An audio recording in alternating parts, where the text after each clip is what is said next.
Hey guys, it's Alex again from SkyRC. Okay, so we have our front nose piece of the airplane bonded to the rest of the fuselage. You can see here the glue joint did a nice job of bonding the two pieces, and that's going to be as strong as the foam really. That's one reason I really like that Gorilla Glue. Plus, it gives you a nice finish that's similar to the foam. Okay, so the next step is going to be the control surfaces. You're going to want to cut a bevel, which will allow them to move, and then we're also going to be attaching them. Now, I'm only going to show one of them. The process will be similar for all four, and I'll probably just do one of the elevons here. So, what you're going to need to do, if we're calling this the top of the airplane, I like to cut the bevel on the bottom. So, to allow this surface to move, you can imagine if you have just two flat pieces next to each other, this is not going to be able to move if you were to tape it on. So what we do is on this edge right here, we're going to cut a 45-degree bevel. So it's going to be instead of being a sheer straight surface like this, it's going to be at an angle like this, which will allow this piece to actually pivot down because of that 45-degree angle.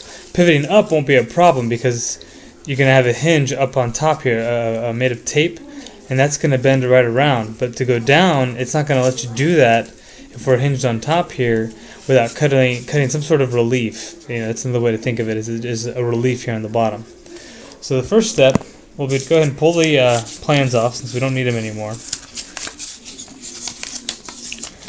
Okay. Now, it's easy to get confused on which side's which, so, just try to pay attention to what you're doing and which surface you're working with. But I know that I'm going to be cutting the bevel on the bottom of this, so I'm going to flip it upside down. Now, I'm going to end up doing the bevel up here. Now, there's a couple ways to do this. Now, you can get a straight edge like here, and you can go back, and you can eyeball this. It doesn't have to be perfect, but basically go back from the edge about the thickness of the foam, and then you can go on the end of like a table or whatever, take your blade and keep one edge against the straight edge and the other at the bottom corner here where it meets, and just cut it all the way across. Another way you can do it is to freehand it, which is what I usually do, where I just hold the piece in my hand, kind of at an angle, and I just take my knife and I just cut it. Now you won't, when you freehand it, you may not get a nice consistent seam all the way across until you get good at it in practice, but it is possible, and even if it isn't perfect, it's not going to be a huge deal. And then the last way to do this would be to actually get some sandpaper and a sanding block and sand in the bevel. And you can actually do that using the straight edge, or you can just freehand that as well. So I'm going to go ahead and cut this real quick.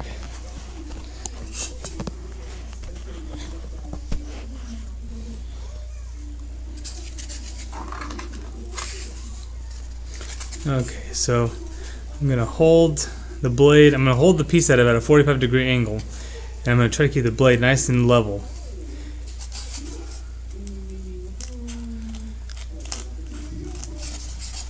And because this blade is a little bit dull now, I may have to do a little bit of a rocking motion. It's really good to do this with a fresh blade, but you can do it with a blade that's a little bit older, but you're just going to have to be a little more patient, and you may have to do a little bit of a sawing action to get somewhat of a clean cut. And I'm just trying to keep this at a nice 45-degree angle. Basically, I want to make sure that the bottom edge of the knife is cutting right at the corner, the bottom corner here, and the top I'm trying to keep at about the same distance into the foam as the thickness of the foam, so that that would be a 45-degree cut. Like I said, if you haven't done this before, it's probably better to go ahead and use a straight edge and just drag it across. Okay, and you can see there I've got a nice little bevel cut into the edge of the foam. So now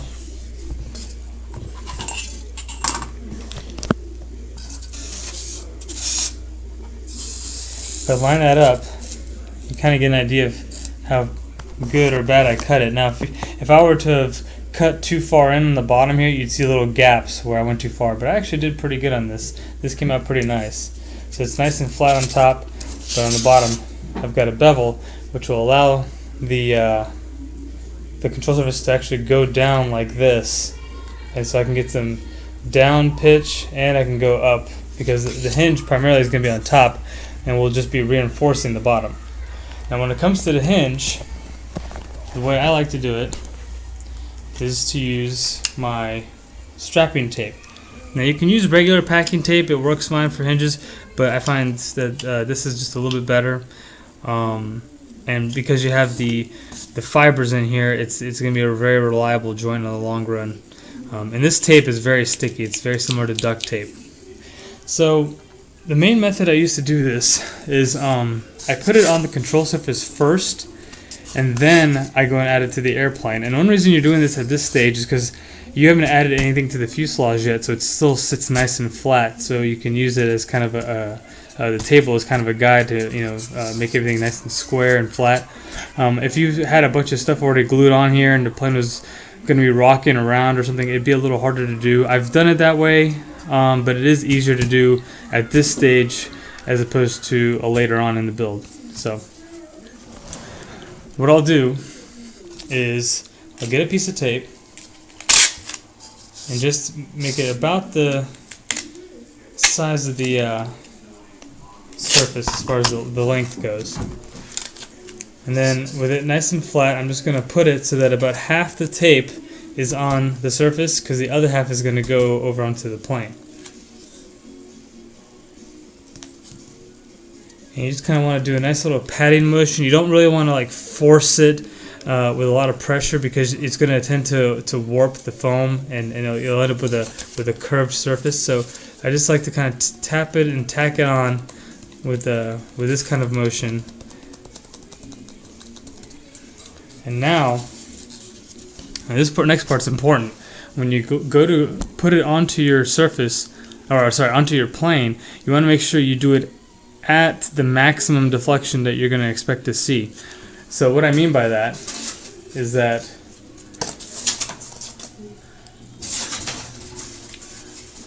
when I go to put it on the plane, I want to put it on in this orientation at an angle to where the bevel meets up flat with the plane.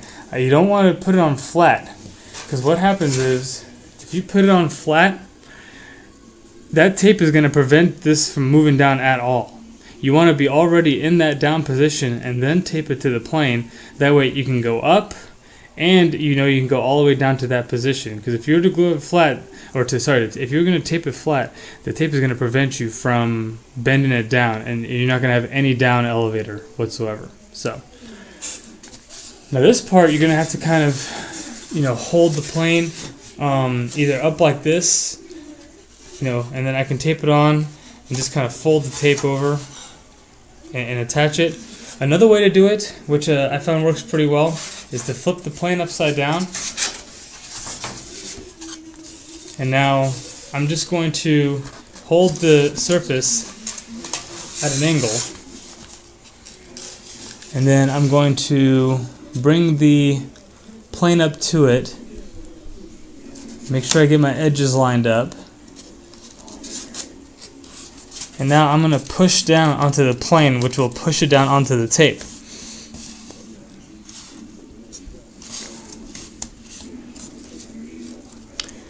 Okay, now I can move down, up and down, no problem. And if I flip it over, I can move up and down, no problem. And that's what you want. Now, for reinforcement, you're going to want to add more tape onto this side of the hinge. So what I'm going to do, on a surface of this size, I'll probably do 2 pieces of tape. So I'll do the first one here. I'm going to fold this all the way over, And then I'll put this right about here. Again, you want about half the tape to end up on the surface and the other half to end up on the plane. And then I'm going to pick the plane up, and I'm just going to kind of, push on the edge here and wrap it around to the back. I'm going to repeat that process for the outboard side over here.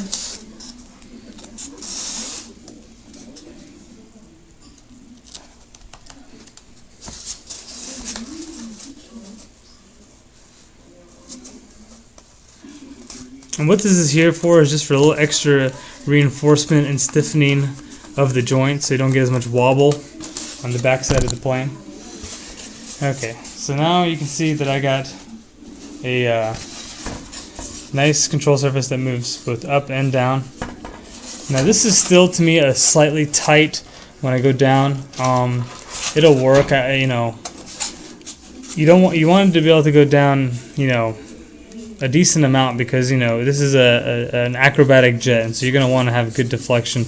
It is a little tight here. I may try to kind of break it in a little bit by kind of holding the plate down and just kind of putting a little pressure to kind of loosen this up a little bit and compress the foam, just so I get nice, good, easy deflection.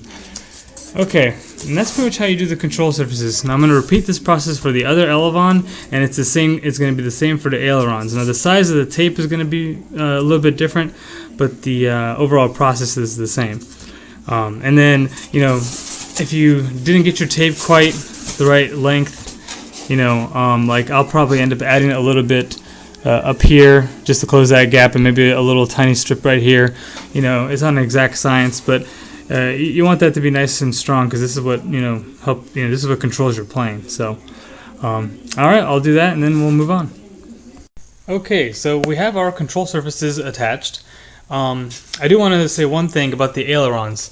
Now when you put these in, if you do them the same way that I did the one elevon, I did run into an issue where I wasn't exactly perfect on my alignment left to right, and so I was actually too far this way, and I had this problem on both sides. So what happened is that this side was crunched up against the plane right here. So I had to go in here after I had it all taped up. I went in here just so that it could allow it to move, and just cut a little sliver, just maybe like a millimeter thick, all the way down on the aileron, so that it would have like a little gap here and it won't bind when you're trying to move up and down. So that's one issue I ran into doing it the way that I described. Not a big deal, but just keep that in mind when you go to put these on, if you're even doing the ailerons. Okay, so now I got my hot glue gun warmed up, and the next phase is we're going to do the forward fuselage section and the nose. So I got my nose here, and the nose is actually two pieces. One will go on the top, and this other side here will go on the bottom, and they'll basically end up sandwiching the main piece here, kind of like that.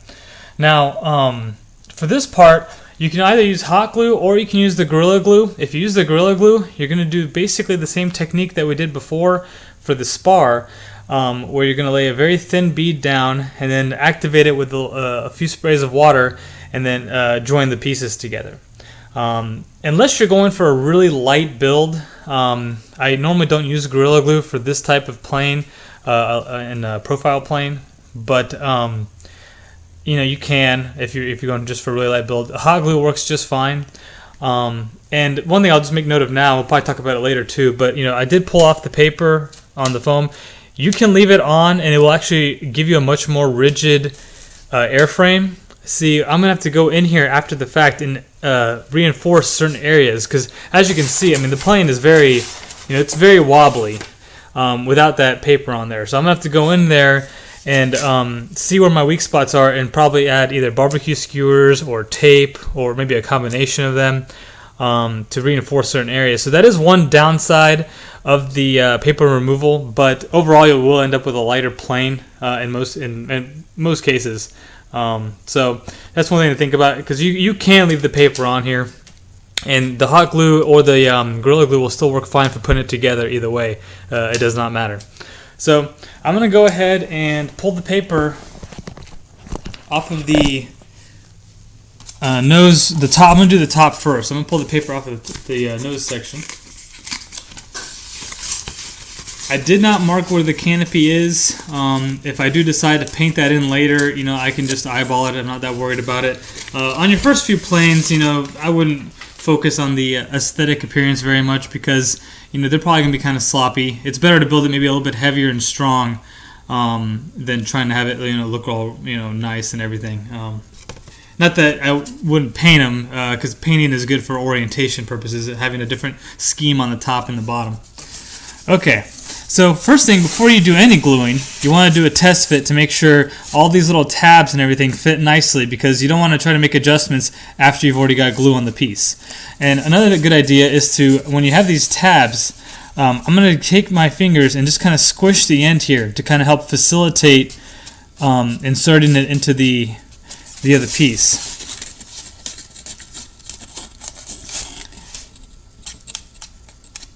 Okay. So I'm going to go ahead and slide this in.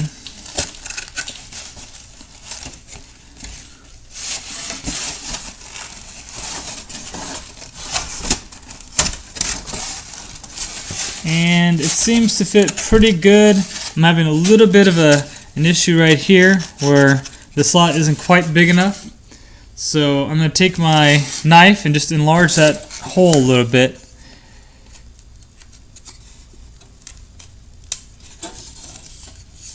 Okay, let's try it again. There we go. You want this to sit there nice and flat all the way across. So I'm happy with that fit. I'm going to go ahead and pull it out, and I'm going to apply glue. Now you're not going to apply it on the notches themselves. You're going to apply it basically here and here and here and a little dab here. That's what you're going to want to do, because the notches are going to end up going through the foam, so it's not going to do you any good to glue them. Now with this foam, if you have a high temp or multi-temp hot glue gun, you're going to want to be on the lower temperature setting, unless you're doing maybe a really long run or long bead of glue.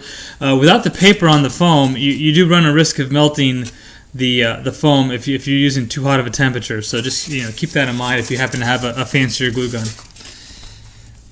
Okay. And when you're working with hot glue, it is handy to have some scrap pieces of foam around. You can use them as a squeegee to help clean up some of your glue joints. I actually neglected to do that, so I will probably be using my finger, which I do not officially recommend.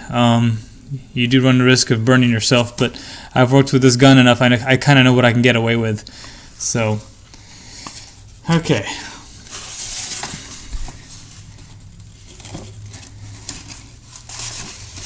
And the other thing you're going to want to watch out for as you glue this is to make sure that you keep the nose perpendicular to the wings. You don't want to have an angle. You want this to be nice and straight up and down and perpendicular to the wings. Otherwise, it's not really going to affect the flight, but it's going to look a little weird. And eventually it could affect maybe how the plane goes together. And I actually did pretty good here. I didn't have much in the way of excess.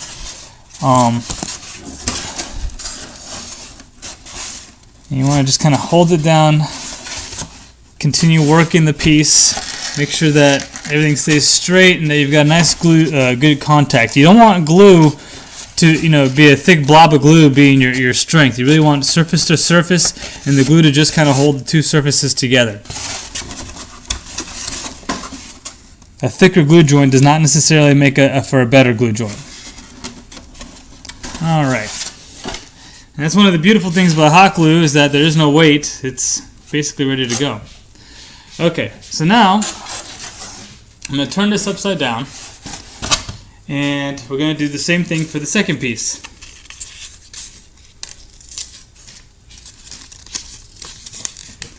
I'm pulling the paper off now. Alright, so I got my paper off. I'm also going to do a test fit again. So you're going to want to pinch the tabs. And this is going to go in right here. And here. Now this is also slightly off, so I'm going to actually enlarge the back hole a little bit. I'm going to cut it back further so that I got a little more room.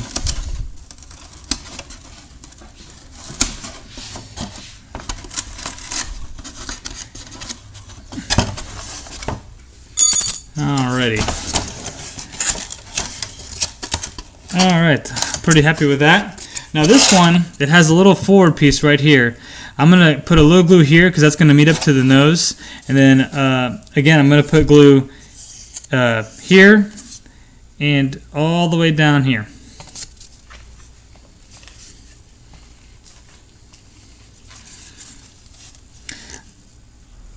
Unlike a lot of the flight test planes, these glue joints on these profile park jets tend to be smaller, so you don't necessarily have to have a whole lot of hot glue ready to go, but I also am using a bigger gun here, so if you're using a smaller gun, you may want to make sure you keep a couple glue sticks handy. That way you don't run out of glue in the middle of making a joint. Oh, and I forgot to do the front. Alright. Put that in there and hold it down, and you're going to do the same thing. You're going to want this to stay nice and vertical so that you don't have any alignment issues later and it looks a little better.